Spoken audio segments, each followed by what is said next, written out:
우리 팔복을 시작하면서 신앙은 마치 집 짓기와 같다라는 말씀을 드렸습니다. 집을 지을 때 터가 먼저 있어야 하는 것처럼 예수 그리스도의 복음을 주님께서 우리를 위해 하신 일을 우리가 믿음으로 고백할 때 그것이 집 짓기로 치자면 집을 짓기 위한 이제 터를 다지게 되는 그 단계가 될 것 같습니다. 또 터 위에 이제 건물을 지을 텐데요. 집의 창문에 해당되는 것이 기도입니다. 하늘이 보이는 창문을 보면서 우리가 이 땅에서의 모든 일을 하늘을 통해서 해결하는 기도의 사람이 되라는 것이 우리 신앙의 집에서 창문에 해당되는 부분이 될 것 같습니다. 또한 우리 신앙의 집 짓기에서 현관이 될 만한 부분은 아마 사람들이 많이 오고 가는 것이 현관이기에 우리 신앙의 집에서는 아마 이 현관이 교회가 될 것 같습니다. 우리의 신앙이 혼자 집에서 혼자 예배드리는 그런 외로운 섬 같은 여정이 아니라 이 신앙의 여정, 쉽지 않은 여정, 서로 힘이 되어서 함께 걸어가라고 그렇게 우리에게 주신 것이 공동체입니다. 그래서 신앙의 집에서 아마 이 교회 공동체가 현관이 될 것 같고요. 다음에 집을 짓다 보면 벽이 필요합니다. 세찬 바람을 막아줄 벽이 신앙의 건물에서 필요한데요. 아마 이 벽은 말씀 묵상이 아닐까 생각해 봅니다. 말씀 묵상은 세상의 악에 맞설 수가 있고 싸워 이길 수 있는 것이라고 성경은 우리에게 말하고 있습니다. 그래서 터가 잡히고 창문이 세워지고 현관이 만들어지고 그리고 세상의 세찬 바람에 맞설 수 있는 이 말씀 묵상의 벽이 있어야 한다는 것이 우리 한 건물로서 신앙을 이야기할 때 우리가 이야기할 수 있는 부분입니다. 그리고 이 위에 지붕이 올려져야 될 텐데요. 벽 위에. 아마 신앙의 집에서 지붕은 우리의 사역이 될 것 같습니다. 선교, 구제, 섬김, 봉사는 우리가 말씀 위에서 기도 위에서 공동체 안에서 함께 만들어가는 일들이기에 아마 신앙의 집에서 지붕은 바로 우리가 해야 하는 사역이 될 것 같습니다. 그렇다면 우리 지난주에 이어서 드리는 말씀인데요. 우리가 지금 함께 하나하나씩 배우고 가고 있는 팔복은 무엇일까요? 이 팔복은 신앙의 집으로 치자면 기둥과 같은 것이라고 지난주에 말씀드렸습니다. 우리의 믿음이란 부분, 복음이라는 부분, 이 터에 해당 부분이 약하면 창문도 흔들거리고 벽도 흔들거리고 지붕도 흔들거릴 수밖에 없을 텐데요. 이 터뿐만 아니라 우리의 이 신앙의 기둥에 해당되는 예수님이 팔복으로 가르쳐 주시는 신앙의 기둥이 되는 한 가지가 약해도 벽이 흔들릴 수밖에 없고 지붕이 흔들릴 수밖에 없는 것이 신앙의 집입니다. 그래서 이 팔복은 우리가 배워도 되고 안 배워도 되고 지켜도 되고 안 지켜도 되는 것이 아니라 우리의 신앙이 시작이 되고 신앙의 집이 하나하나씩 지어져가는 이 과정에서 반드시 있어야 하는 기둥과도 같은 것이 오늘 팔복에서 주님이 하나하나 우리에게 가르쳐 주시는 것들입니다. 우리 지난 두 주를 통해서 가난한 마음, 애통하는 마음이라는 기둥을 우리의 신앙 가운데 세웠는데요. 오늘은 세 번째로 온유라는 또 주님이 세우기를 원하시는 이 신앙의 기둥을 오늘 이 예배 시간을 통해서 함께 우리 세워나가기를 바랍니다. 우리 지난주 슬퍼하는 사람, 애통하는 사람이 무엇인지를 우리가 함께 좀 은혜를 나누었습니다. 우리 간단하게 좀 정리를 하자면 슬퍼하는 사람, 애통하는 사람은 타인이나 이웃 그리고 세상의 고통과 아픔에 대해서 공감을 할 줄 아는 사람을 의미합니다. 혹은 나의 병든 마음, 나의 메말라가는 마음을 위해서 하나님 앞에 나의 가슴을 한번 치면서 울 수 있다면 그것도 주님이 말씀하신 슬퍼하는 사람, 애통하는 사람이 될 것 같습니다. 점점 나의 자존심, 나의 감정, 나의 취향, 나의 성공이 중요시 되어가고 있는 이 시대에 사실은 애통하는 사람이 되어야 한다, 슬퍼하는 사람이 되어야 한다라는 것은 그렇게 인기가 없는 말일 것 같습니다. 그럼에도 불구하고 주님은 우리에게 이 애통하는 마음에 대해서 가르쳐 주시고 애통하는 마음이 우리의 신앙의 한 기둥이 되어야 한다라고 가르쳐 주시고 계시는데요. 그 이유는 애통하는 자에게 주시는 하나님의 복이 있기 때문입니다. 하나님이 애통하는 자에게 주시는 복은 바로 하나님의 위로가 그 사람에게 함께 있을 것이라는 말씀입니다. 위로는 헬라어 단어에 보시면 이 위로라는 단어 안에는 함께 서 있는다라는 의미가 있습니다. 우리 어려운 일을 당하신 분들, 삶의 아픔을 가지신 분들, 우리가 굳이 그 옆에서 위로의 말을 전하지 않고 그 사람들이 있는 곳에, 그분들이 있는 곳에 함께 있어 주기만 해도 여러분 그분들에게는 참 큰 격려가 될 것 같아요. 큰 위로가 될 것 같습니다. 큰 힘이 될 것 같습니다. 이렇게 함께 그 옆에 서 주신다라는 것이 오늘 하나님이 애통하는 자에게 주신다는 이 하나님이 주시는 복인데요. 만약에 저와 여러분이 정말 애통하는 사람이 될 수 있다면 누군가의 아픔에 공감할 수 있고 우리도 한번 울어줄 수 있는 그런 따뜻한 마음을 가진 사람이라면 하나님이 그 사람에게 주시는 하나님이 약속하신 복 한 가지는 그 애통하는 사람의 인생에 하나님이 그 사람 옆에 함께 서 계신다는 말씀입니다. 이것이 하나님이 애통하는 자에게 따뜻한 마음을 가진 공감할 줄 아는 사람에게 주시는 하나님이 약속하신 복이 바로 그 인생에 함께 해주겠다는 약속입니다. 오늘 이 말씀을 우리 지난주에 함께 나눈 이 말씀을 저도 지난주에 가만히 다시 한번 묵상해 보니까요. 하나님이 우리에게 우리에게 원하시는 신앙이라는 것이 뭔가 대단한 것이 아니더라고요. 남들이 할 수 없는 뭔가 좀 큰 일을 하고 거창한 일을 하고 남들이 좀 칭찬할 만한 그런 대단한 일을 하는 것을 하나님이 우리에게 원하시는 것이 아니라 이 팔복의 기준으로 봤을 때는요. 우리 지난주에 애통하는 사람의 말씀을 비추어서 본다면 정말 하나님이 우리에게 원하시는 참 신앙인의 모습은 우리가 무슨 큰일 대단한 일을 하는 사람이 아니라 그저 큰일을 당한 사람, 마음에 상처가 있는 분들, 어떤 고통의 시간을 겪고 있는 그 사람 옆에 함께 서 있어주고 때로는 그분들을 위해서 우리가 한번 눈물 한 방울을 흘릴 수 있는 그 따뜻한 사람이 되는 거, 그 따뜻한 사람이 되는 거, 공감할 수 있는 사람이 되는 거, 그걸 하나님이 우리에게 원하시더라고요.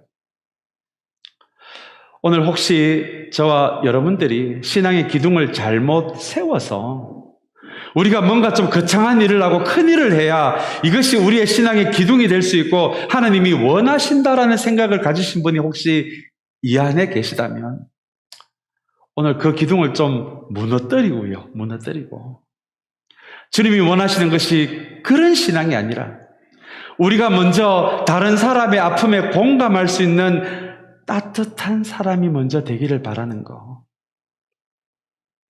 다른 사람의 아픔에 좀 공감할 수 있고 배려할 수 있고 눈물 한 방울 흘릴 수 있는 영적으로 따뜻한 사람이 되어가는 것. 여러분, 이것이 하나님이 우리에게 원하시는 참된 신앙의 한 모습이라는 거. 여러분, 이것을 반드시 기억하게 되는 우리 모두가 되시기를 주님의 이름으로 축복합니다. 오늘은 우리 신앙의 집을 짓는 과정에서 주님께서 우리 신앙의 집에 꼭 세우기를 원하시는 세 번째 기둥에 대해서 우리 함께 좀 은혜를 나누겠습니다. 그 세 번째 기둥은 바로 앞에서 말씀드린 대로 온유입니다. 온유. 참 많이 들어본 단어인데요. 그러나 사실은 이 온유라는 이 단어가 우리가 사전에서 볼 수 있는 온유의 의미와 성경에서 이야기하는 이 온유의 의미가 달라서 많이 들어보고 익숙한 단어이지만 실제 이 온유가 무엇인지는 모르는 분들이 참 많으신 것 같아요. 제가 이 설교를 준비하면서 사전을 한번 열어봤는데요. 온유라는 뜻이 이렇게 되어 있었습니다. 부드럽다, 말을 잘 듣는다, 순하다, 고분고분하다, 이런 뜻으로 되어 있더라고요. 저도 담임사역을 하기 전에 청년 사역을 한 6, 7년 정도 제가 했었는데요. 그 청년들과 좀 지나다 보니까 요즘 청년들이 좋아하는 말이 있고 싫어하는 말이 저희 세대와는 많이 다르다라는 것을 알게 됐습니다. 저희 세대 때는 참 저 친구 착해, 말 잘 들어, 이런 이게 칭찬이었거든요. 저도 그 이야기를 들으면 참 마음이 따뜻해졌던 그런 기억이 납니다. 그런데 요즘 청년들은 참 말을 잘 들어, 고분고분해, 굉장히 싫어합니다. 요즘은 쟤는 상남자야. 쟤는 좀 쿨해. 뭐 이런 이야기를 오히려 청년들이 더 좋아하는 것 같아요. 그래서 참 고분고분해, 말 잘 들어, 착해. 별로 그렇게 청년들이 좋아하지 않는 말입니다. 혹시 주변에 청년들이 있습니까? 그 청년들과 단숨에 사이가 나빠질 수 있는 방법 하나 가르쳐 드릴까요? 그 청년에게 너 참 고분고분하다라고 말씀하시면 됩니다. 너 참 착하구나라고 하시면 됩니다. 너 참 말 잘 듣게 생겼다라고 하시면 아마 그 청년이 다음 주부터는 인사를 안 할 것 같아요. 어쩌면 이렇게 온유라는 의미가 이렇게 요즘 시대에 우리가 평소에 잘 사용하지도 않는 말이지만 이런 의미로 사전에서 쓰이고 있는 것이 지금 이 시대 문화 안에서 이해되어지고 있는 온유하다 혹은 영어 단어의 온유에 해당되는 의미가 바로 이렇습니다. 그렇다면 여러분, 성경에서 말하는 온유는 어떤 의미일까요? 성경에서 말하는 온유도 고분고분하다, 말 잘 듣는다, 순하다, 부드럽다일까요? 과연 그것이 우리의 신앙의 기둥이 될 수가 있을까요? 아마 성경에서 우리에게 온유가 무엇인지를 가장 잘 보여주는 한 사람이 등장합니다. 아마 다른 것은 몰라도 이 온유에 관련된 만큼은 앞장서서 우리에게 가르쳐 줄 수도 있는 사람이라고 생각하는데요. 그 사람이 바로 구약에 나오는 모세입니다. 우리 민수기 12장 3절 말씀을 우리 한번 같이 읽기를 원합니다. 우리 한번 같이 읽겠습니다. 모세로 말하자면 땅 위에 사는 모든 사람 가운데서 가장 겸손한 사람이다. 이게 우리 세번역 말씀이고요. 우리 개역개정 말씀을 우리 한번 같이 읽겠습니다. 이 사람 모세는 온유함이 지면의 모든 사람보다 더하더라는 말씀입니다. 우리 조금 옛말이 되다 보니까 조금 말이 어려운데요. 아마 이 말씀을, 개역개정 말씀을 읽을 때 우리에게 느껴지는 그 감정대로 이 모세가 이 세상에 존재하는 사람들 중에 가장 온유한 사람이 되었다라는 것이 개역개정이 이야기하고 있는 모세의 평가입니다. 그런데 여러분, 모세가 처음부터 온유한 사람이었을까요? 여러분, 그렇지 않습니다. 우리가 잘 아는 대로 모세는 아기 때 애굽 공주에 의해서 양아들이 되고 이제 애굽의 왕자가 되었죠. 자, 그리고 나서 왕자가 된 후에 길을 가다가 애굽 사람 하나가 자신의 동족인 유대인을 때리는 것을 보고는 그 감정을 참지를 못하고 그 사람을 쳐 죽이게 됩니다. 여러분, 도대체 어느 정도였길래 왕자의 신분에서 그저 꾸중을 한번 했어도 되고 그저 그냥 이렇게 몇 대 때리는 정도의 벌을 줘도 될 일인 것 같은데 자기의 동족이 막고 있다고 해서 그 자리에서 그 애굽 사람을 쳐 죽일 정도로 사실은 모세는 요즘 말로 하자면 이 앵글 매니지먼트에 프로블럼이 있는 사람이었습니다. 출애굽기를 보시면 먼저 주변을 봅니다. 지나가는 사람이 있나 없나. 내가 이 사람을 쳐 죽일 때 혹시 보는 사람이 있나 먼저 주변을 보고 보는 사람이 아무도 없다는 것을 확인한 다음에 모세는 바로 그 애굽 사람을 쳐 죽이게 됩니다. 그래서 이 모든 일이 묻혀질 줄 알고 그 사람을 파무덤으로서 끝이 날 줄 알았는데 누가 모세가 그런 일을 하고 있는 것을 누가 보았다는 것이 여러분 출애굽기에 등장합니다. 자기가 한 짓이 발각나는 순간 이 모세는 광야로 도망가게 됩니다. 아무리 왕자지만 바로가 아는 순간 이 애굽 사람을 쳐 죽였기 때문에 왕자라고 해도 안전하지 못할 것이라고 판단한 모세는 바로 광야로 가게 돼서 하나님이 출애굽을 위한 리더로 세우기까지 40년 동안이나 자신이 왕자라는 것을 알지 못하는 외국에서 모래바람을 마시면서 양을 키우면서 그렇게 40년을 살아가게 됩니다. 여러분, 그 40년이 지나고 나서 모세에 대한 평가가 오늘 우리가 방금 읽은 민수기 12장 3절의 말씀입니다. 모세는 처음부터 온유한 사람이 아니었어요. 이 40년 동안 광야에서 모래를 얼마나 많이 먹었겠습니까? 바람 따라. 그 40년의 세월이 지난 다음에, 그리고 나서 모세에 대한 평가가 이 땅에 사는 사람들 중에 온유함이 가장 많은 사람이 되었다라는 민수기 12장 3절의 평가가 그렇게 내려진 것입니다. 왜 이렇게 하나님은 모세를 40년 동안이나 훈련을 시키셨을까요? 언젠가는 출애굽을 위한 리더로 모세를 써야 하는 것이 하나님의 계획인데, 만약에 그 화가 난다고 해서 사람을 쳐 죽이는 그 성품이 다스려지지 않은 상태에서 이스라엘 백성을 이끌고 출애굽을 했다라고 여러분 한번 가정해 보시기 바랍니다. 이 수많은 이스라엘 백성들이 가나안 땅으로 가는 과정에서 얼마나 모세의 마음을 아프게 할까요? 속상하게 할 일이 얼마나 많이 일어날까요? 그런데 그런 일이 일 때마다 모세가 그 사람을 때려 죽이고 쳐 죽이는 일들이 벌어진다면 과연 이스라엘 백성은 모세를 리더로 알고 끝까지 가나안으로 갈 수 있을까요? 여러분, 저는 불가능하다고 봅니다.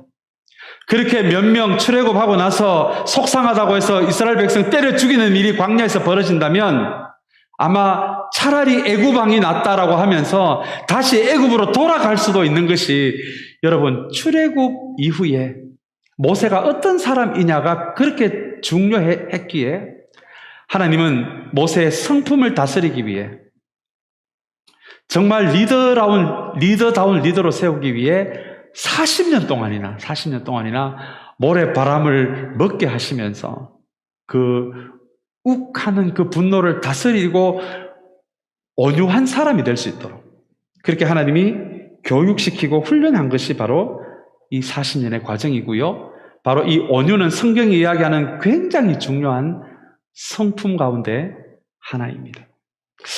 우리는 이 모세 이야기를 통해서 하나님의 일을 하는 데는 이 온유 같은 성품이 얼마나 중요한지를 다시 한번 깨닫게 됩니다.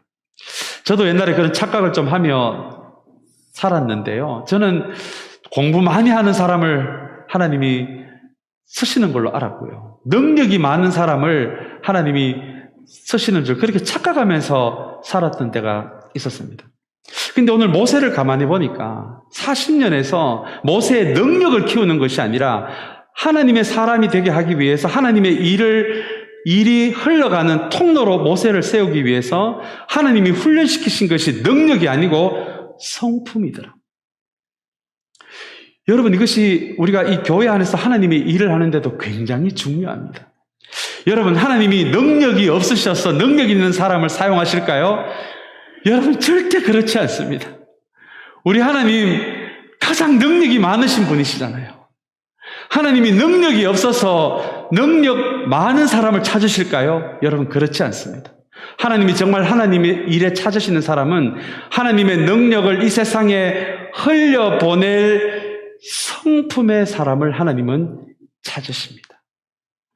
그래서 40년 동안 광야에서 모세에게 온유라는 성품 훈련을 시키신 이유입니다.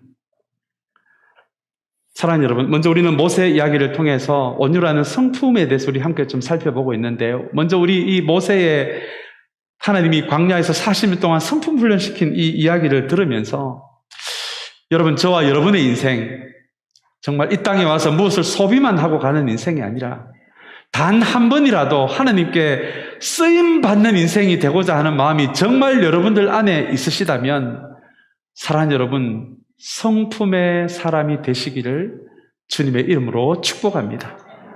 우리의 능력에 달려있는 것이 아닙니다. 우리의 학력에 달려있는 것이 아닙니다. 우리의 재물에 달려있는 것이 아닙니다. 우리의 재능에 달려있는 것이 아닙니다. 하나님이 하나님의 사람을 쓰시는 중요한 기준은 바로 성품입니다. 성품. 칼과 칼집이라는 책이 있습니다. 우리 일전에 제가 한번 수요 예배 있을 때 한번 소개해드린 기억이 나는데요. 이 성품에 관련된 책이 바로 칼과 칼집입니다. 칼은 능력을 의미해요. 칼집은 능력이 담겨지는 성품을 의미합니다. 누군가가 말이죠, 조선 최고의 명금을 가지고 있는데 만약에 그 명금이 $1 샵에서 파는 $1짜리 싸구려 플라스틱 칼 안에 담겨져 있다면 여러분 그 명금의 가치가 어떻게 되겠습니까? 성품이 바로 이런 것이거든요. 우리에게 아무리 좋은 능력이 있다라고 해도 그 능력이 성품이라는 칼집에 담겨져 있지 않으면 우리의 칼은 누군가를 다치게 할 수도 있는 것이, 여러분, 이것이 성품에 담겨져 있지 않은 능력이 가지는 위험성입니다. 그래서 하나님은 우리의 성품을 보신다는 거예요. 성품이 준비되어 있지 않고 목회자가 되고 중직자가 되잖아요. 아무리 많은 능력이 있어도 그 능력이 사람을 해칠 수가 있습니다. 이게 하나님의 일을 바라보는 방식이에요. 공동체를 보시는 방식이에요. 능력도 중요합니다. 능력이 왜 중요하지 않겠습니까? 그러나 우리가 능력보다도 우리가 하나님께 정말 쓰임받는 사람들이 되고 쓰임받는 공동체가 되기를 원하신다면, 사랑하는 여러분, 우리의 능력이 담겨지는 이 성품의 사람이 되시기를 다시 한번 주님의 이름으로 축복합니다. 여러분의 성품이 준비가 되어 있으면 능력이 좀 부족해도 하나님이 그 인생 사용하십니다. 하나님의 능력이 성품의 사람을 통해 흘러나오기 때문에 그렇습니다. 그렇다면 여러분, 도대체 성경이 이야기하는 성품이 무엇입니까? 오늘 이 온유라는 것을 이해하기 위해서 먼저 성경이 이야기하는 성품이 뭔지를 조금 더 살펴보기를 원하는데요. 성경이 이야기하는 성품은 단순히 착하고 부드럽다가 아니에요. 그거는 일반적으로 우리가 이 사회에서 통하는 성품 좋다, 착하고 부드럽다, 이해심이 많다, 이거는 우리 세상의 기준에 우리가 성품에 대한 기준이고요. 성경이 이야기하는 성품은 조금은 다른 내용입니다. 성품을 우리 한마디로 좀 정리를 하자면, 어떤 상황에서도 내가 좀 손해를 본다라고 해도 하나님 기준에 옳은 것을 선택하고자 하는 그 의지를 성경은 성품이라고 이야기합니다. 내가 어떤 상황에서도 내가 조금 이런 성품을 내가 이 시간에 드러낸다면 내가 좀 손해보는 것 같고 내 자존심이 좀 상한다라고 할지라도 이것이 하나님 기준에 옳은 것이므로 그 성품을 선택하고 그 성품을 내가 우리 교회 안에서 드러내는 삶을 살아간다라면 그것을 성경은 성품의 사람이라고 그렇게 이야기한다는 것입니다. 사랑하는 여러분, 우리가 교회 안에서도 우리가 이야기하는 성품이 있지 않습니까? 우리 성경이 이야기하는 성품이 사랑도 있고 인내도 있고 온유도 있고 충성도 있고 절제도 있고 우리가 알고 있는 성품들이 있습니다. 어떤 순간에는 이 성품을 지키는 것이 조금 모자라 보이는 사람으로 비춰지기도 하는 순간이 있습니다. 나도 여기서 한번 고함을 질러야 되는데 인내랍시고 좀 참다 보니까 내가 좀 바보 같기도 하고 내 자존심이 상할 때도 있습니다. 그럼에도 불구하고 이 성품은 하나님 기준에 옳은 것이므로 내가 이 성품대로 행동하기로 결정하고 그 성품을 지금 내가 표현하고 실천한다면 여러분, 성경은 그 사람을 성품의 사람이라고 한다는 것입니다. 그래서 오늘 우리 성품 이야기하면서 반드시 기억할 것이 이거 하나예요. 솜사탕처럼 부드러운 사람을 성경은 성품의 사람이라고 이야기하지 않고 하나님 기준에 옳은 것을 선택하고자 하는 의지를 가진 사람, 상황에 따라서 내가 하나님이 옳은 것을 선택했다가 안 했다가가 아니라 어떤 상황에서도 내가 좀 손해를 보더라도 하나님 기준에 옳은 것을 선택하겠다, 살아내겠다, 그 의지를 성경은 성품의 사람이다라고 한다는 것입니다. 그렇다면 여러분, 이 말씀에 이어서 우리 온유가 무엇인지 좀 함께 은혜를 나누고자 하는데요. 도대체 이 온유가 어떤 성품이길래 하나님은 모세를 40년간이나 훈련시키시고 주님은 우리 신앙의 기둥이 되어야 한다라고 이야기하시면서 오늘 본문에서 말씀하고 계실까요? 오늘 이 신앙의 이 온유라는 것을 가장 잘 설명하기 위해서 우리가 한 가지 좀 예를 들 텐데요. 얘가 바로 야생마 길들이기입니다. 여러분, 야생마는 힘이 넘쳐납니다. 그러나 그 힘은 길들여지지 않는 힘이에요. 그래서 야생마는 자기가 원할 때 마음이 내키는 대로 자기 본능이 움직이는 대로 그 힘을 사용해서 사방으로 뛰어다니는 것이 여러분 야생마가 자기 힘을 쓰는 방식입니다. 그러나 만약에 그 야생마가 누군가에게 길들여졌다라고 여러분 생각해 보십시오. 힘의 차이는 없습니다. 힘은 똑같이 있습니다. 그러나 야생마와 길들여진 말의 차이는 자기에게 있는 그 힘을 주인이 원할 때 사용을 합니다. 주인이 이리야 할 때 그때 비로소 힘을 내는 것이 야생마와 길들여진 말의 차이입니다. 여러분, 온유도 마찬가지입니다. 하나님이 우리에게 주신 것이 많이 있습니다. 물질도 있고 재능도 있고 성품도 있고 기질도 있고 능력도 있고 말도 있고 은사도 있습니다. 하나님이 우리에게 이 땅을 살아가라고 주신 이 많은 선물들이 있는데 만약에 하나님께서 우리에게 주신 이 좋은 것들을, 이 많은 것을 내 마음 내키는 대로, 내 기분 내키는 대로, 내 감정이 가는 대로 이것을 사용한다라면 마치 그것은 야생마처럼 살아가는 것입니다. 그러나 만약에 마치 길들여지는 말처럼 하나님께서 우리에게 주신 이 좋은 것들을 하나님의 나라를 위해서, 이웃을 위해서, 공동체를 위해서 그것을 하나님이 원하실 때 사용할 수 있는 그 의지력, 그 절제력이 있다라면 성경은 그것을 온유라고 이야기합니다. 그래서 온유한 사람은 내가 지금 이 말을 해야 할 때인지 안 해야 될 때인지 구분할 줄 압니다. 이 말을 뱉으면 내 마음은 시원하고 내 자존심은 세워지지만 내가 이 말을 속 시원하게 뱉었을 때 이 말이 혹여 공동체 안에 어려움을 가져올 수도 있고 사람과 사람을 나눌 수도 있다라는 마음이 들었을 때, 그래서 성령께서 양심을 통해 마음을 통해 입 다물어라 라는 음성을 주셨을 때 내가 입을 다물 수 있다면 여러분 그것이 성경이 이야기하는 온유입니다. 성령께서 그 마음을 주셔도 에라이 모르겠다 한번 속 시원하게 한번 그냥 내질러보자. 여러분 야생마처럼 살아가는 것입니다. 그래서 성경은 이 온유가 그저 부드러운 마음이 아니라 멈춰라고 하실 때 멈출 수 있고, 지금은 오히려 침묵하지 말고 말해야 될 때라는 마음을 주신다면 모든 사람이 아니라고 해도 이것이 정말 하나님의 길이 맞다면 이게 맞다라고도 말할 수 있는 것, 여러분 그것도 온유입니다. 그래서 나에게 주신 것을 하나님께 길들여지고 하나님께 다스려져서 내 마음대로 서지 않고 감정대로 서지 않고 마음 내키는 대로 서지 않는 것, 하나님이 원하시는 방식대로 쓰는 것, 여러분 이것이 성경이 이야기하는 온유입니다. 제가 청년 사역할 때 그런 청년이 있었어요. 일전에 한번 새벽 기도할 때 한번 이 청년 이야기를 한번 무명으로 한번 이야기를 한 적이 있는데 이 청년이 그런 청년이 있었습니다. 목사님, 저는 건드리지만 않으면 저는 괜찮습니다 하는 청년이 있었어요. 자기를 건드리지만 말하는 거예요. 제가 참 그 청년에게 그렇게 이야기를 했습니다. 야, 너 그 마음 가지고 천국 갈래? 천국 갈래? 너 천국 가서 예수님한테도 예수님, 저는 안 건드리면 괜찮습니다. 그렇게 살래? 그렇게 살래? 여러분, 그게 야생마처럼 살아가는 거잖아요. 주님도 알고, 은혜도 알고, 하나님 나라도 알고, 복음도 알고, 사랑도 알고, 정의도 알고, 공평도 아는데, 건드리지 말랍니다. 건드리지 말라. 여러분, 그것이 광야에서 다스려지기 전에 모세의 상황입니다. 사랑하는 여러분, 그래서 온유는 너무너무 중요합니다.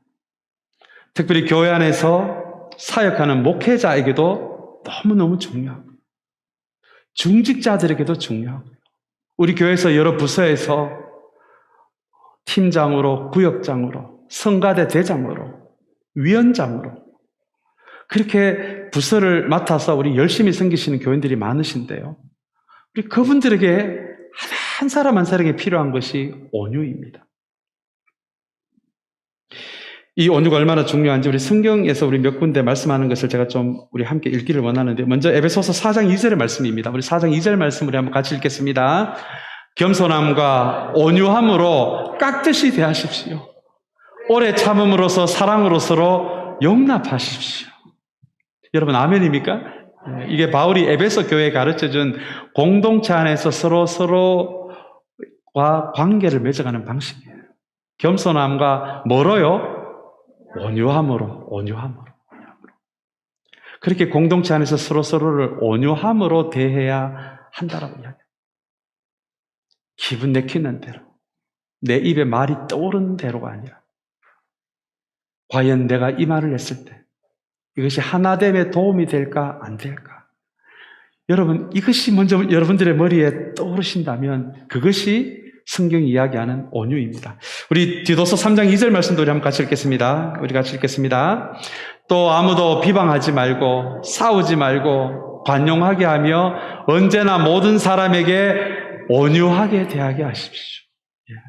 이게 도대체 뭐길래 바울은 세운 교회에게 공동체 안에는 이 온유가 있어요. 온유가 있어야 됩니다. 하나님께서 우리에게 주신 모든 것을 하나님께 다스림을 받아서 하나님께 길들여져서 그렇게 사용해야 된다라고 이렇게 가르쳐주고 있습니다. 우리 베드로전서 3장 4절 말씀도 우리 한번 같이 읽겠습니다. 썩지 않는 온유하고 정숙한 마음으로 속사람을 단장하도록 하십시오. 그것이 하나님께서 보시기에 값지다고 이야기합니다. 내가 만약에 교회 안에서 온유하는 마음으로 온유로 사람을 대한다면 그것이 하나님 보시기에 어떻다고요? 값지답니다. 값지다. 마태복음 11장 29절 말씀도 우리 한번 같이 읽겠습니다. 나는 마음이 온유하고 겸손하니 내 멍에를 메고 나한테 배워라. 그리하면 너희는 마음의 쉼을 얻을 것이다. 이건 주님의 말씀이에요. 주님이 주님 자신을 보고 나는 어떤 사람이라고 말하고 있습니까? 온유한 사람이라고 말하고 있습니다.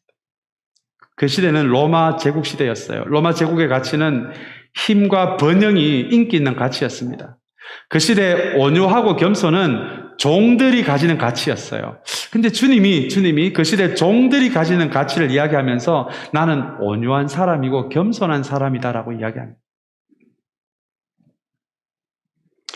이 주님의 온유가 어떻게 드러나는지를 오늘 마태복음 26장 53절 말씀을 제가 한번 읽어드리겠습니다.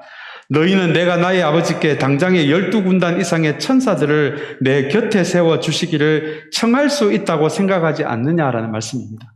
아마 익숙한 말씀일 것 같아요. 로마 군인들이 예수님을 잡으러 오자 베드로가 칼을 뽑아서 휘두르잖아요. 그 베드로에게 하신 말씀이에요. 내가 지금 당장에 12군단 이상의 천사를 불러올 능력이 없겠느냐는 말씀입니다. 한 군단이 600명이니까 12군단이면 7,200명입니다. 지금 예수님은 나의 말 한마디에 7,200명 이상의 천사가 와서 저 로마 군인들과 싸우게 할 수 있는 능력이 나에게 없겠느냐 하는 말씀이에요. 근데 그 능력이 있음에도 불구하고 주님은 지금 십자가의 길을 걸어가셔야 하거든요. 십자가의 길을 걸어가셔야 하는 분이 천사를 동원해서 로마 군인과 싸우게 한다면 이것은 하느님이 원하시는 십자가의 길이 아니거든요. 그래서 주님은 천사를 당장에 부를 수 있는 그 능력이 있음에도 불구하고 그분은 그렇게 하지 않으세요. 이게 주님이 온유하신 분이라는 하나의 굉장히 중요한 증거가 되는 십자가의 길에 이것은 그 능력은 하나도 도움이 되지 않으니 그 능력을 쓰지 않기로 결심하시는 것. 이것이 예수님이 우리에게 보여주신 온유의 모습입니다. 우리 갈라디아서 5장 22절 23절 말씀 우리 한번 같이 읽겠습니다. 그러나 성령의 열매는 사랑과 기쁨과 화평과 인내와 친절과 선함과 신실과 온유와 절제입니다. 이런 것들을 막을 법이 없습니다. 우리가 잘 아는 성령의 9가지 열매입니다. 이것이 성경이 이야기하는 대표적인 성품이에요. 근데 이 성품은 갈라디아서 5장 22절 23절에 의하면 성령의 열매입니다. 열매라는 것은, 성령의 열매라는 것은 여기 있는 성품은 우리가 우리 의지로 아무리 노력해도 이 열매는 안 맺혀진다예요. 성령의 열매는 우리가 성령과 동행하게 될 때, 우리 인생에 무슨 일이 있을 때마다 성령께 물을 때 그분께 도움을 요청할 때, 그래서 성령과 점점 친한 사이가 되어 갈 때, 그때 우리에게 흘러 들어오는 것이 주님의 성품이기도 한 이 9가지 열매이고, 그리고 23절에서는 온유라고 이야기하고 있습니다. 그래서 이 말씀은 우리가 어떻게 성경이 이야기하는 성품을 가질 수 있는지에 대해서 우리에게 이야기를 하고 있습니다. 그것은 성령님과 동행할 때입니다. 사랑하는 여러분, 이제 우리 성품의 사람, 성품의 공동체, 그리고 특별히 온유한 사람이 되기 위해서 우리의 노력이 아니라 성령님과 친해지고 성령님께 도움을 요청하고 성령님과 함께 걷는 우리 모두가 되시기를 주님의 이름으로 축복합니다. 이제 우리 마지막 마태복음 5장 5절 말씀을 우리 마지막으로 읽고 마치겠습니다. 우리 같이 읽겠습니다. 온유한 사람은 복이 있다. 그들이 땅을 차지할 것이다 라는 말씀입니다. 제가 청년 시절에 이 말씀을 처음 대할 때 이 땅을 저는 참 어리석게도 부동산이라고 생각을 했어요. 그래서 내가 부들부들한 사람이 되면 하나님이 부동산을 좀 축복해 주실래나? 그렇게 철없는 시절도 있었습니다. 오늘 여기서 이야기하는 땅은 하나님 나라를 의미합니다. 주님께서 나에게 주신 거 내 기분대로, 내 마음 낙히는 대로 사용하지 않고 하나님이 다스리시는 대로, 하나님이 우리를 길들여 주신 대로, 하나님을 위해, 이웃을 위해 사용하는 사람이 될 때 그 사람에게 주시는 하나님의 복은 바로 그 사람이 하나님 나라에 들어갈 수 있다라고 하는 것이 오늘 온유한 자에게 약속하신 복의 내용입니다. 여러분 참 좋은 말씀이잖아요. 근데 이 말씀을 뒤집어 보면 어떨까요? 우리가 온유의 사람이 되지 못하고 하나님께서 우리에게 주신 것을 기분 내키는 대로, 마음 내키는 대로 사용하는 사람이 된다면 어쩌면 우리는 하나님 나라에 들어갈 수 없다라고 하는 의미가 되기도 합니다. 그래서 여러분 이 온유는 너무 중요합니다. 우리에게 하나님이 은혜도 주시고 구원도 주시고 많은 것을 선물로 주셨는데 우리는 이것을 기분 내키는 대로 사용하는 사람이 된다라면 어쩌면 그 인생 하나님 나라에 들어갈 수도 없다라고 하는 그 무서운 말씀이 되기도 하는 것이 5장 5절의 말씀입니다. 사랑하는 여러분, 온유해도 되고 안 해도 되고가 아니라 오늘 5장 5절의 이 말씀에 의하면 우리 온유하지 않으면 여러분 큰일 납니다. 큰일 납니다. 야생마처럼 사시면 안 됩니다. 하나님의 손에 잡혀서 하나님이 원하시는 대로 하나님의 가치대로 그렇게 하나님께서 우리에게 주신 모든 것을 사용하는 온유하는 사람이 될 때 그 사람이 비로소 하나님 나라에 들어갈 수 있다라고 하신 이 말씀을 기억하면서 여러분 그 마음을 가지고 주님의 몸된 교회 아름답게 섬겨 나갈 수 있는 우리 모두가 되시기를 주님의 이름으로 축복합니다. 우리 같이 기도하겠습니다.